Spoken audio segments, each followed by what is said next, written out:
Forget frequently asked questions. Common sense, common knowledge, or Google. How about advice from a real genius? 95% of people in any profession are good enough to be qualified and licensed. 5% go above and beyond. They become very good at what they do, but only 0.1% are real geniuses. Richard Jacobs has made it his life's mission to find them for you. He hunts down and interviews geniuses in every field: sleep science, cancer, stem cells, ketogenic diets, and more. Here come the geniuses. This is the Finding Genius Podcast with Richard Jacobs.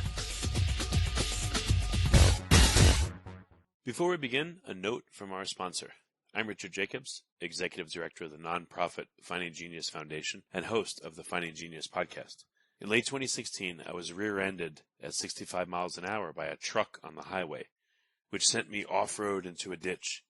The impact of the collision gave me a concussion and other injuries. At the hospital, a CT scan showed that I had thyroid nodules, which turned out to be cancer. It was then, when I had a biopsy of my neck, that I realized even if I was a millionaire, I wouldn't want a second or a third biopsy due to the pain and the invasiveness of it. And appointments at that time for thyroid experts were 3 to 6 months out. And I was worried about dying now, even if that was irrational. So because of this, I've decided to raise money to conduct a literature review on steroids, on the causes of anxiety and depression, a condition that affects well over 50 million people in the United States and hundreds of millions worldwide. Our goal is to create a codex, a guide that reveals all possible treatments for anxiety and depression for people that live with the condition, or for loved ones that have it, as my wife and my son do. To find out more about our fundraiser, visit findinggeniusfoundation.org and click on current initiatives. And now, to our guest. Hello, this is Richard Jacobs with the Finding Genius Podcast, now part of the Finding Genius Foundation. I have Jacob Galan. He's an assistant professor, part of the National Natural Toxins Research Center, NNTRC, in the Department of Chemistry, Texas A&M. So we're going to talk about his work, his research into venom. So Jacob, thanks for coming. Yeah, thanks for having me. Hey, what got you interested in studying venom and venomous animals? It's a little bit of an unusual area to work in, I think. Yeah, it is. It is. Well, that's a really good question. It's kind of like my origin story. So actually, I am originally from South Texas in Keensville, where Texas A&M University in Keensville is located. And I was just a lowly student, not knowing what I wanted to do with my life. And I joined the lab and I just, started doing venom research. The research program here that was exploring toxins and snake venom has been here for 40 years. So it was like literally in my backyard and I didn't even know it. And so I had a really great mentor at the time. His name was John Bettis. He was the director of the Toxins Center. And so as an undergrad, I just started getting in the lab and just, playing around with these toxins and these venom and doing really cool experiments. I then continued on into my master's here in the chemistry department. And I did my master's in toxin-related sciences. And then after that, I did my PhD. I completely shifted fields into cancer biology and to various analytical techniques, developing new methods. And I was on another path in cancer cell signaling and all these really cool aspects of science. But then about 4 years ago, the new director kind of recruited me to come back. And she was like, hey, you want to get back into toxins again? And I'm like, sure, let's do it, And so, okay. Yeah. So that's kind of how I started. Just started as a student, just with a unique opportunity. And now I'm back in the game. So what animals and what vectors of venom are you studying most closely? Right. So we mainly focus on North American snakes, vipers, rattlesnakes. I'm interested in the snakes mostly of South Texas and of California. We do have a lot of exotic snakes from Africa and Asia, surprisingly, and we have a huge collection of venom. We're the largest serpentarium in North America. And our focus, because the venom, why we focus on snakes, number one, it's a medical emergency. Every 5 minutes, someone dies from a snake bite. On the technical aspect of it, though, the amount of venom we can get from each snake is pretty plentiful, and we can do a lot of experiments with them. And so we have a lot of projects related to the venom, to develop antivenoms, and also to look at the toxins in their medical or biomedical applications. Yeah, out of these snakes, what are some of the interesting toxins you found, and do they have any other alternative uses? Oh, yeah. So there's already a lot of venom-derived drugs. So the thing is about snake venom, it's made up of it can range between about 15 to 30 different protein families. So it's a very complex mixture. And it also depends on the geography of the snake. But so in this mixture, you have enzymatic proteins and non-enzymatic proteins, proteins that cause bleeding, cause edema and all this gross stuff, necrosis, right? But then there's a lot of these other kind of non-enzymatic toxins that kind of can interfere with cells. They can keep you from clotting, basically. And so if you think about it, one of the first drugs that are some of the drugs that have been used are in cardiovascular disease, because some of these toxins can actually break up clots, right? They can break up clots. And so there's a lot of venom-derived drugs that focus on that.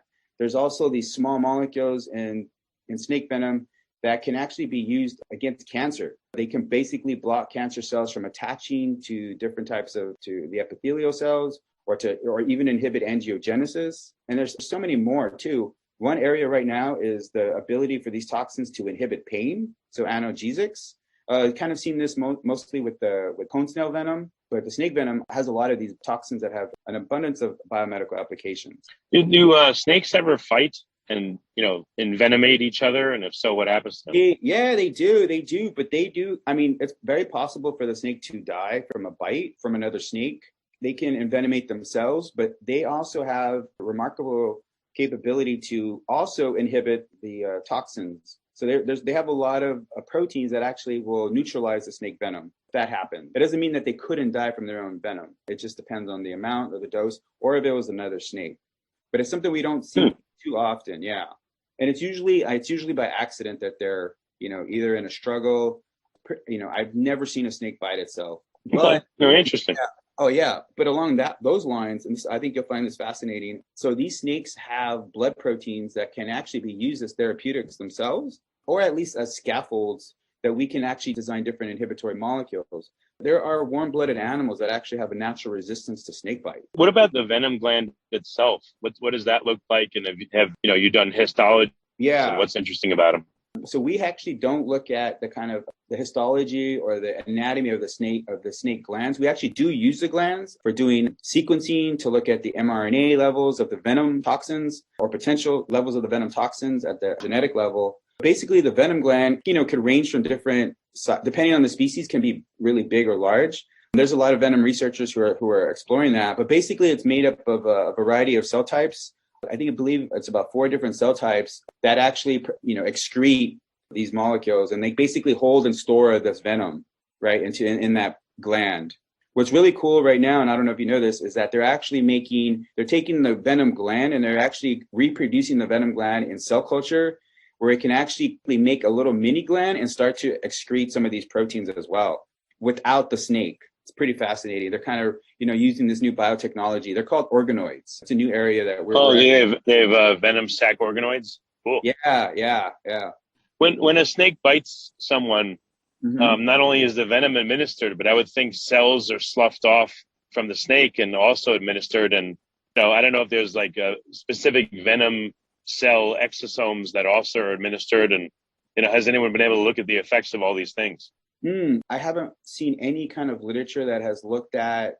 So from the snake, there are exosomes in the venom that do penetrate, there can get into like a wound from a snake bite, right? That's actually a really good question. That's actually what we're trying to look at. So what role do these exosomes in the venom, so these little particles that do have venom toxins on them, what role do they play in the envenomation process? We're actually trying to work on some of those experiments, because you would think that this snake has evolved over thousands and thousands of years, right? But yet it still has these vesicles. So there must be playing a role. They haven't been selected out. So they must be playing a role in the envenomation process, right? So here's the thing we got to think about. Snakes don't eat humans. So everything related to a human is kind of a medical emergency, but the main function of the venom is to immobilize and digest its prey. So these toxins are working towards that. Yeah, we can manipulate them and find benefits to them. So I would say that these exosomes, we haven't found the function yet, are probably playing a role in either digesting or promoting the envenomation process, maybe spreading into various vital organs or stuff like that. So that's kind of what I would suspect these exosomes are doing. So if you do get bit by a snake, one thing that people do experience after they leave the hospital is reoccurring coagulopathy. So after they've gotten treated with venom, antivenom, they're all fine. The swelling has gone down. They can experience or re-experience a snake bite, almost, several days later. So maybe it's very possible that these exosomes are still circulating and passing on from cell to cell. Before we continue, I've been personally funding the Finding Genius podcast for 4.5 years now, which has led to 2,700 plus interviews of clinicians, researchers, scientists, CEOs, and other amazing people who are working to advance science and improve our lives and our world. Even though this podcast gets 100,000 plus downloads a month, we need your help to reach hundreds of thousands more worldwide.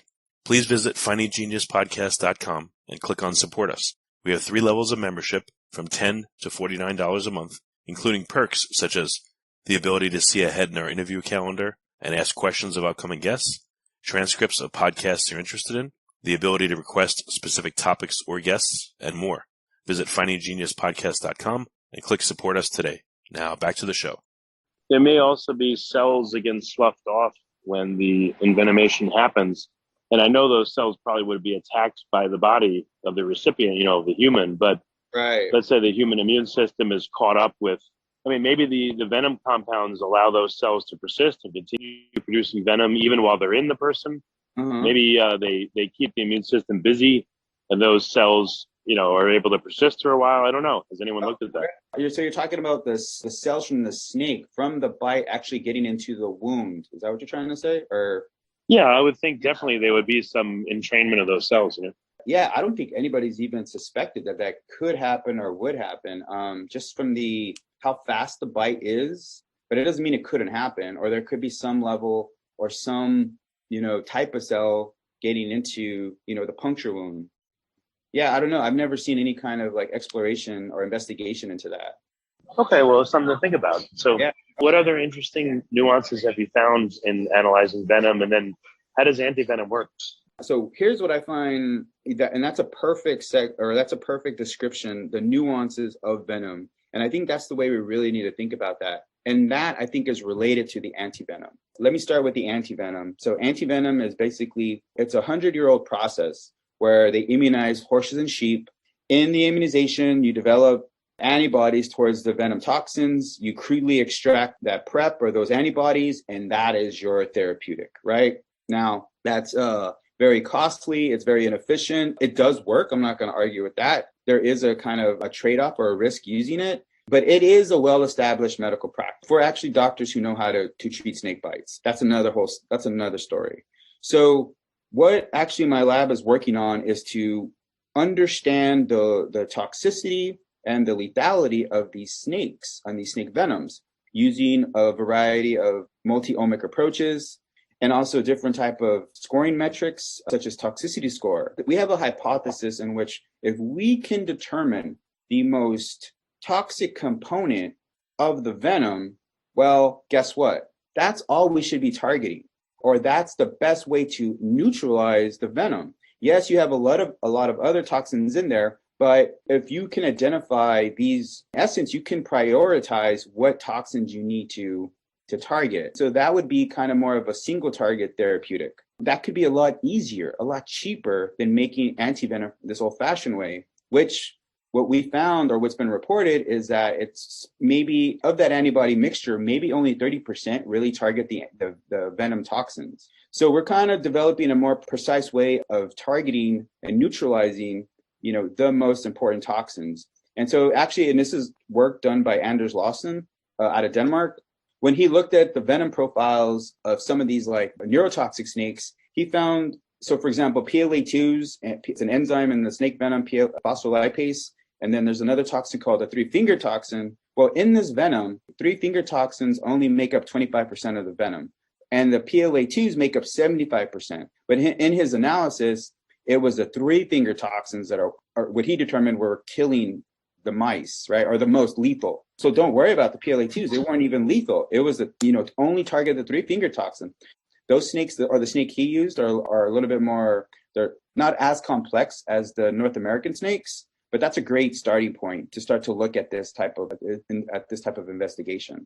And that's what we're looking at, as the nuances of toxicity, because then you could develop better therapeutics, right? If you like this podcast, Please click the link in the description to subscribe and review us on iTunes. So what are the commonalities in venoms across North American snakes, and what are the differences?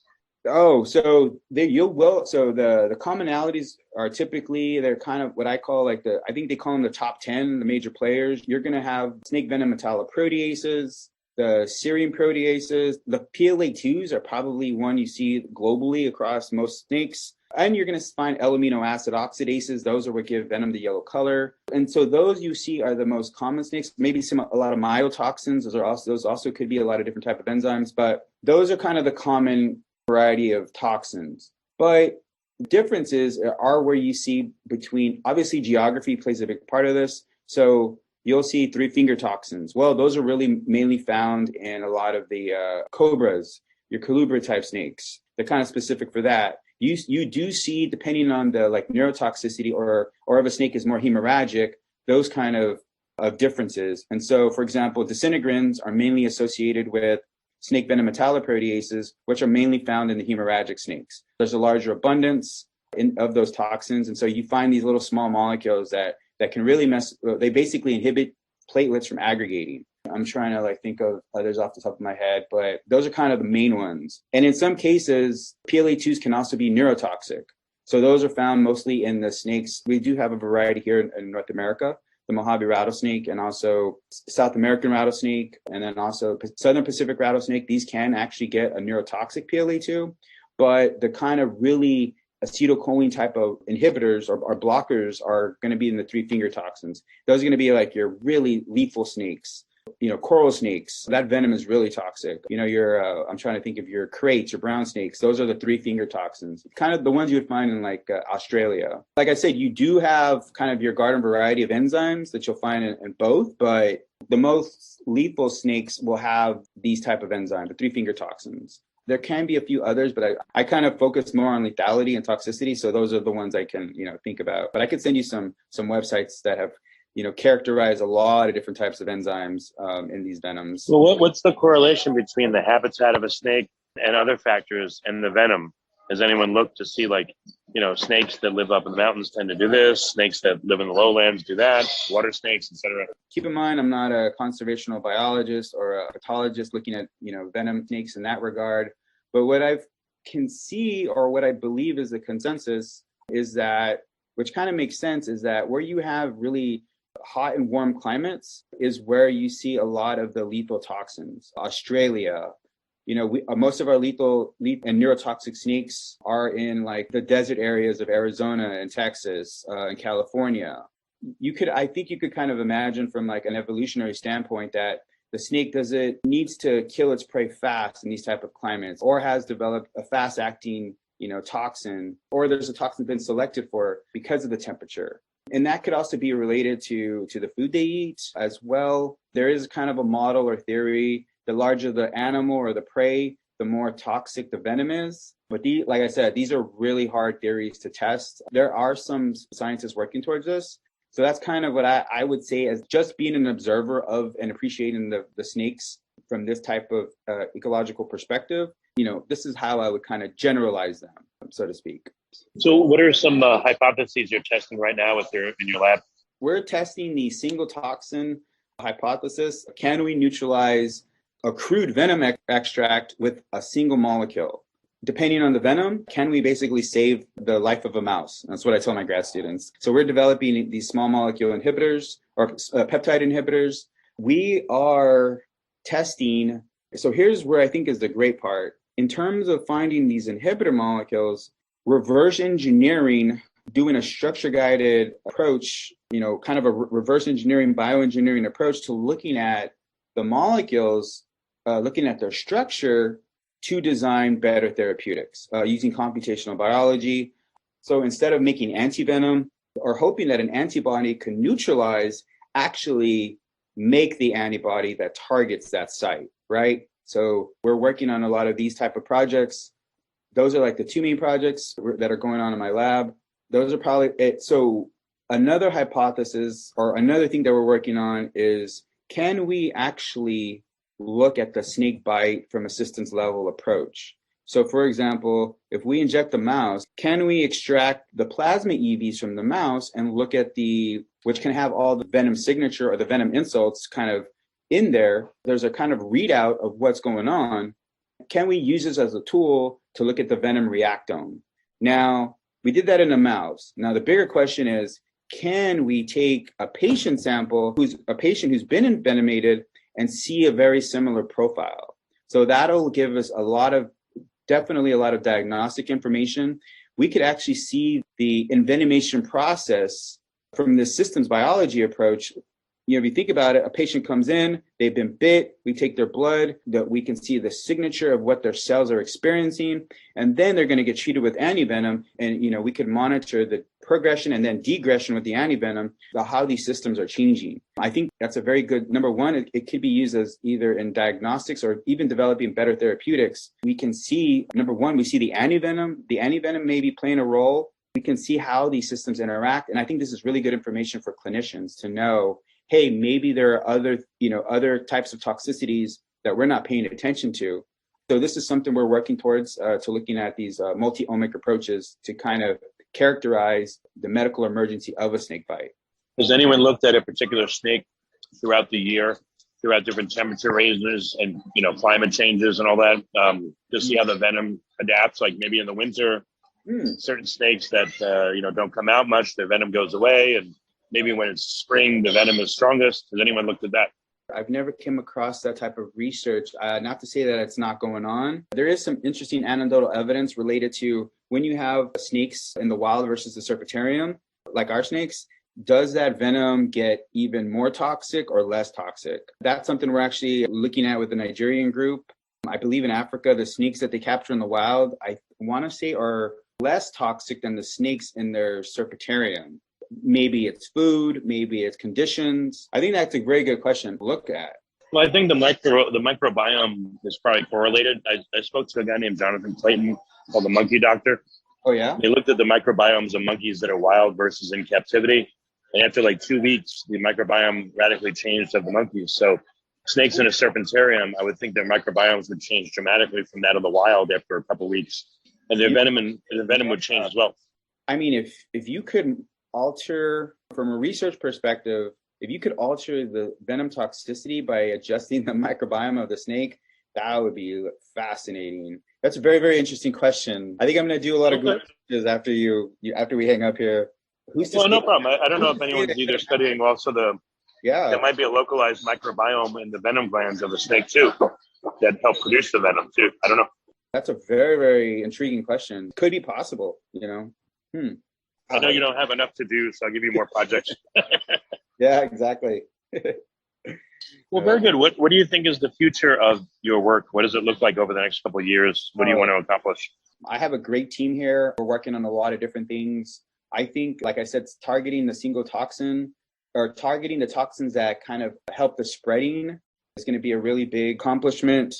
I think that developing more methods to explore how warm-blooded animals have this natural resistance to envenomation, I think that's a very intriguing area because Mother Nature already has the keys and is already successful at developing drugs, right? So I think if we look at the dynamics between the snake bite and biting a resistant animal, then I think we can find better keys onto neutralizing the venom a lot more efficiently in different types of ways, whether it's through medicinal chemistry or synthetic type of approaches. But we need to explore that biological feature, this kind of, predator-prey interaction that doesn't work in a way to see, to figure out what that warm-blooded animal knows to lock in on those mechanisms, on the structure of those proteins that can neutralize venom. I think that's going to be the next intriguing and for this research and for the broader scientific community. Next generation antivenom, I think, is on the move in terms of using phage display, other type of technologies to create synthetic antivenom. I think that's that's an area we're also tapped into, but this is also making a lot of ground or a lot of headway. Also, actually, this is I've seen this in NIH, is that can you use these toxins? Now, keep in mind that the Nobel Prize winner last year was David Julius, who uses toxins for pain research. I think this is a hot area right now, how these toxins affect the central nervous system. There's a really big push for NIH to explore this. And is there therapeutic value to use these? But now we have really great research tools to study pain, which are huge problems in our society. So it's harnessing, this toxin potential for the benefit of human health, right? In my opinion, those are going to be your major research outlets where we see a lot of really great development. Excellent. Well, Jacob, it's been a great call. Thank you for coming. Where can people find out more about your research? Just Google National Natural Toxins Research Center, NNTRC.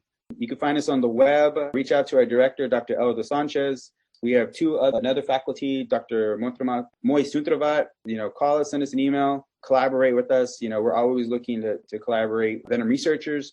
We also federally funded Viper Resource Center. So other NIH researchers can actually buy our venom from us, or other vendors who are interested in developing other technologies, biotech companies. We're also getting into that space as well, but you can easily find us on the web, and also through Texas A&M University, Kingsville, and NTRC. Well, very good, Jacob. Thank you for coming on the call. All right. Appreciate it. Thank you. You have a good day. If you like this podcast, please click the link in the description to subscribe and review us on iTunes. You've been listening to the Finding Genius podcast with Richard Jacobs. If you like what you hear, be sure to review and subscribe to the Finding Genius podcast on iTunes or wherever you listen to podcasts. And want to be smarter than everybody else? Become a premium member at findinggeniuspodcast.com. This podcast is for information only. No advice of any kind is being given. Any action you take or don't take as a result of listening is your sole responsibility. Consult professionals when advice is needed.